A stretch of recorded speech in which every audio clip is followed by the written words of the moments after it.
Hitting that M365 network error on your Android? Okay, let's get that fixed for you step by step.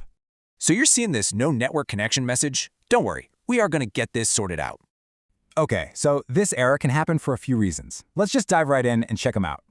First things first, let's make sure the problem isn't actually on Microsoft's side. It's a quick check. Just go to this website.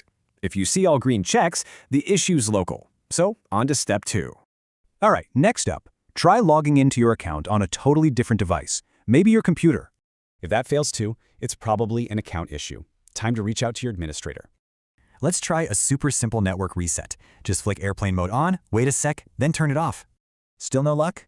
Okay, let's try a different internet connection altogether and see if that does the trick.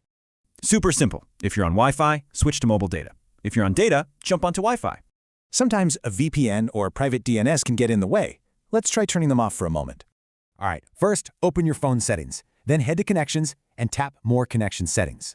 Now, tap on Private DNS, switch it over to Automatic, and make sure you hit that Save button. It's possible your phone is blocking the app on certain networks. Let's go take a look at that. Okay, back in your settings. Tap Connections one more time, and then go into Data Usage. Look for Allowed Networks for Apps. Now scroll to find M365 Copilot in the list and give it a tap. Inside, just make sure mobile data or Wi-Fi is selected. This is a really common fix, actually. If the app itself is just having a weird glitch, a full reset can often fix it right up. Head over to Settings, then Apps. Find M365 Copilot in your list, and just hit Force Stop. After that, go into the Storage section. Tap Clear Cache first, and then go ahead and clear data. And for our last resort, let's try either an update or a completely fresh install of the app. Open up the Play Store and check for an update. If there isn't one, just uninstall and reinstall.